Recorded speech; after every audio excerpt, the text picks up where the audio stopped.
Budget पेश हो चुका है और इस बार के बजट में वित्त मंत्री ने आम लोगों को, मिडिल क्लास को और सैलरीड क्लास को एक बड़ी सौगात दी, यानी कि 12 लाख रुपए तक की इनकम पर किसी भी तरीके की टैक्स ना लेने की बात। और अगर हम इसको देखें तो ये 12,75,000 तक की इनकम पर टैक्स फ्री कर दिया गया है, इस इनकम को टैक्स फ्री कर दिया गया है। लेकिन क्या इसके बाद ओल्ड टैक्स रेजिम इररेलेवेंट हो गई है, क्योंकि ये डिसीजन केवल न्यू टैक्स रेजिम का ही हिस्सा है। क्या ओल्ड टैक्स रेजिम अभी भी कुछ लोगों के लिए फायदेमंद है, और क्या आपको किस कंडीशन में ओल्ड टैक्स रेजिम का चुनाव करना चाहिए, इस पूरे मुद्दे को समझने के लिए मेरे साथ मनी 9 की चीफ एडिटर प्रियंका मैम जुड़ चुकी हैं। प्रियंका मैम, पहला सवाल आपसे यही रहेगा कि एक तो बहुत बड़ी सौगात वित्त मंत्री ने दी, ऐसे में क्या अब ओल्ड टैक्स रेजिम पूरी तरीके से इररेलेवेंट हो चुकी है? हेलो सत्यम, ये सवाल बहुत सारे लोग हमसे भी लगातार पूछ रहे हैं और इसीलिए आप और मैं ये वीडियो लेकर आए जिसमें हम कुछ कैलकुलेशन से बताने वाले हैं।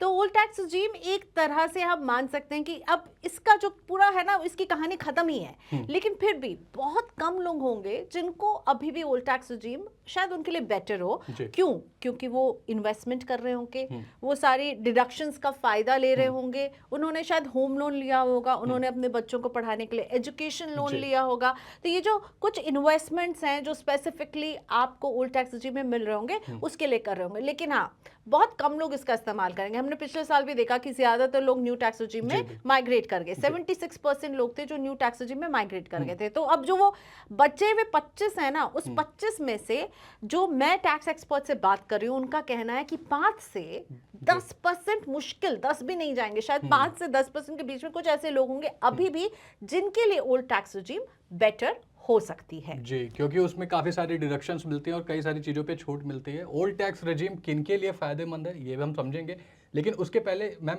न्यू टैक्स रेजिम के डिडक्शंस क्या कुछ होते हैं, उसको लेके अगर आप हमें थोड़ा क्लैरिटी दे सकें। मुझे लग रहा था सत्यम पहले यही पूछेंगे, क्योंकि सत्यम जैसे यंग लोग जो वर्कफोर्स में आ रहे हैं वो ज़्यादा डिडक्शन नहीं लेते, इन्वेस्टमेंट नहीं लेते, उनके पास लोन्स नहीं होते, तो उनके लिए न्यू टैक्स रेजिम अच्छी होती है। क्योंकि 12 लाख तक की जो भी कमाई करेंगे उस पर कोई टैक्स नहीं है, उसमें स्टैंडर्ड डिडक्शन की छूट मिलती है। इसलिए स्टैंडर्ड डिडक्शन 75,000 का, ये सबसे इंपॉर्टेंट बात है जो कि आपको न्यू टैक्स रेजिम में मिलती है इसकी छूट। और इसीलिए जो 12 लाख रुपए तक 87A की रिबेट मिल रही है जीरो टैक्स की, वो एक्सटेंड होके 12.75 लाख पर पहुंच जाती है इसी स्टैंडर्ड डिडक्शन के लिए। लेकिन ये स्टैंडर्ड डिडक्शन केवल और केवल सैलरीड लोगों को ही इसका फायदा होता है। अगर आप सैलरीड नहीं है, बिजनेस क्लास में, तो फिर मार्जिनल रिलीफ के जरिए 12 लाख से जब आपकी सैलरी ऊपर जाएगी तब वहां पर छूट मिलेगी। दूसरा मोस्ट यूज्ड जो न्यू टैक्स रेजिम में है वो है 80CC-D2। याद रखिएगा, एम्प्लॉयर का जो कॉन्ट्रीब्यूशन होगा 14% आपकी सैलरी की बेसिक का जो एम्प्लॉयर कंट्रीब्यूट करेगा, वो वाली छूट। ये दो सबसे मोस्ट यूज्ड हैं। नए एम्प्लॉयमेंट पर 80JJA की एक छूट मिलती है, एक सेक्शन 57(2)A की फैमिली पेंशन पर भी डिडक्शन मिलती है। पर दो मोस्ट यूज्ड ये दोनों हैं जो आपको न्यू टैक्स रेजिम में छूट मिल रही है। इसके अलावा जितने भी छूट हैं जो आपको ओल्ड टैक्स रेजिम में मिल रहे हैं, उन्हें भूल जाइए। न्यू टैक्स रेजिम सिर्फ इन छूट को अलाउ करता है। तो ये थी न्यू टैक्स रेजिम के तहत 75,000 का स्टैंडर्ड डिडक्शन जो हम बातचीत कर रहे हैं, उसके तहत मिलने वाली छूट। लेकिन अब चलते हैं ओल्ड टैक्स रेजिम की तरफ, क्योंकि इसके तहत आपको पूरी एक लंबी लिस्ट समझनी पड़ेगी, पूरा एक खाका समझना पड़ेगा। मैम, ओल्ड टैक्स रेजिम में क्या कुछ छूट ऑफर हो? तो सत्यम, ये रही लंबी लिस्ट जो आपके सामने है। आप जो इन्वेस्टमेंट करते थे ईपीएफ में, पीपीएफ में, आप अगर होम लोन का प्रिंसिपल पेमेंट, लाइफ इंश्योरेंस की premium, eighty C was the big daddy okay of old tax regime. इसमें ही आप एनपीएस में भी अगर कंट्रीब्यूशन कर रहे हैं तो वो भी शामिल होता था। लेकिन फायदा ये था कि एनपीएस के लिए उन्होंने, अगर मान लीजिए 1.5 लाख जो एटीसी की है उसके तहत आपने सारे इन्वेस्टमेंट कर लिए, तो 50,000 एक्स्ट्रा एनपीएस में आपके निवेश को छूट मिल जाती थी। 80CC-D1B की तरफ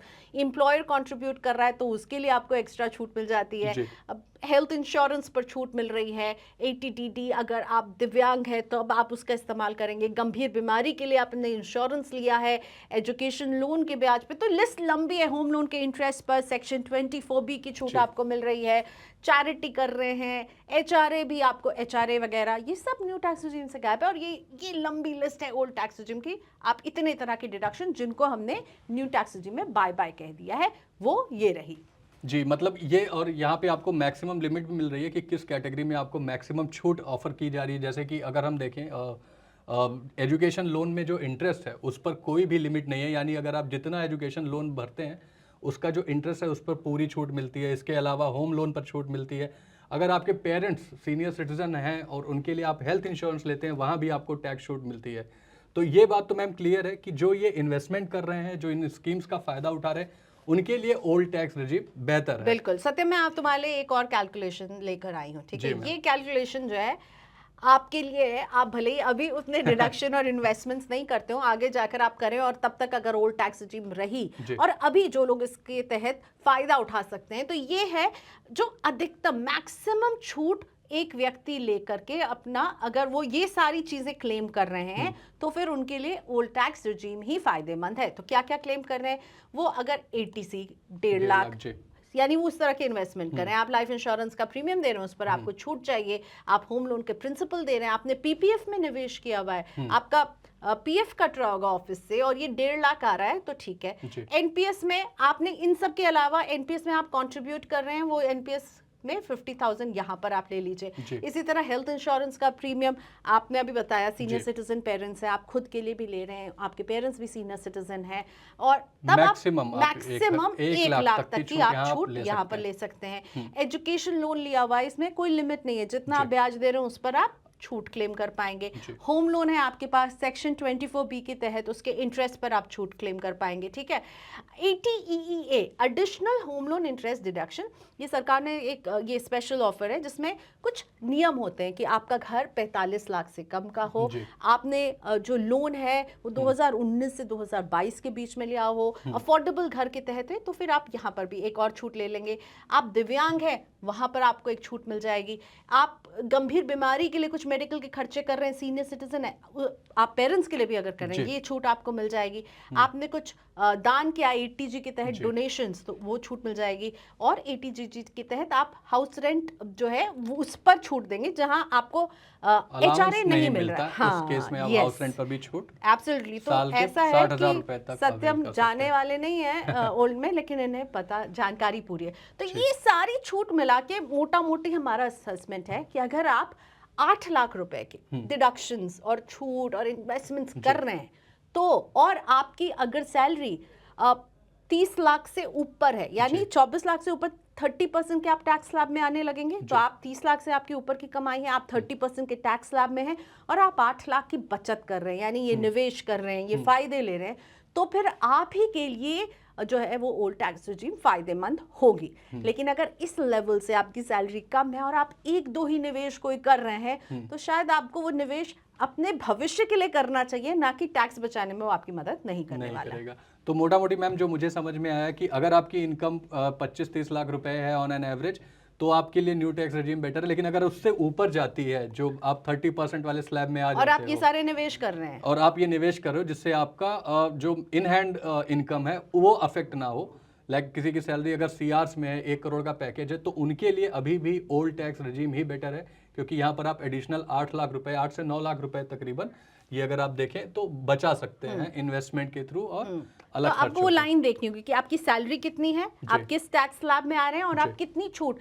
कई लोगों के ये ऑनगोइंग इन्वेस्टमेंट्स होते हैं, पहले से ही वो करते हुए आ रहे हैं, क्योंकि हमने जो बात की, जो सैलरी का ब्रैकेट है वो 30 लाख एंड अबव है, तो यानी वो ऐसे लोग होंगे जो पहले से ही बहुत समय से काम करेंगे, उन्होंने ये निवेश किया होगा, वो इसे कंटिन्यू करना चाह रहे होंगे, तो उनके लिए ओल्ड टैक्स रजीम अभी भी फायदेमंद रहेगी। जी, तो बेसिक बात यही है कि अगर आप हायर सैलरी ग्रुप में हैं और आप 30% टैक्स पे कर रहे हैं, यानी कि 30 लाख रुपए से ऊपर की सैलरी है, तो आपके लिए ओल्ड टैक्स रजीम बेहतर हो सकती है, क्योंकि आपको उसमें कई सारे बेनिफिट्स मिलते हैं। ये हमने पूरी लिस्ट भी बताई, और अगर हम इसको डिटेल लिस्ट देखें तो ये रही आपके सामने, आपको कई तरीके की छूट मिलती है। फिलहाल अब देखना ये होगा कि ओल्ड टैक्स रजीम के तहत कितना टैक्स सरकार का कलेक्ट कर पाती है, और कितने लोग जो हायर इनकम ग्रुप के हैं वो न्यू टैक्स रजीम को छोड़ के ओल्ड की तरफ स्विच करते हैं या नहीं। ये कुछ अहम सवाल रहेंगे जो हमें आने वाले समय में पता चलेंगे। Thank you so much ma'am, इतनी बेहतरीन तरीके से एक्सप्लेन करने के लिए। सत्यम, एक बात और ऐड कर देते हैं इसमें, क्योंकि न्यू टैक्स रजीम में टैक्स रेट भी कम है as compare to old tax regime. तो ऐसा भी हो सकता है कि आपकी सैलरी जहां पर है और आप ये निवेश भी कर रहे हो, लेकिन तब भी आप जरूर से इनकम टैक्स कैलकुलेटर में जाकर कंपेयर कीजिएगा कि ओल्ड में फायदा हो रहा है या न्यू में। ऐसा भी हो सकता है इन सारी छूट को क्लेम करने के बाद भी ओल्ड टैक्स रजीम में आप ज्यादा टैक्स पे कर रहे हो as compare to new tax regime. और अगर आप ये सारी छूट अवेल करते हो तो हो सकता है कि आपके इन हैंड सैलरी पर ज्यादा बर्डन आ जाए, तो आपकी डिस्पोजेबल इनकम जो हम बोलते हैं वो भी कम हो सकती है। तो कोई भी रेजिम सिलेक्ट करने से पहले आप इन सब बातों का ध्यान रखिएगा। Thank you so much ma'am हमारे Thank साथ you, जुड़ने सत्यम। के लिए। और आपका इस पूरे डिस्कशन पर क्या व्यू है? आप ओल्ड टैक्स रेजिम और न्यू टैक्स रेजिम में किसे ज़्यादा बेहतर मानते हैं? Do let us know in the comments and keep watching money 9।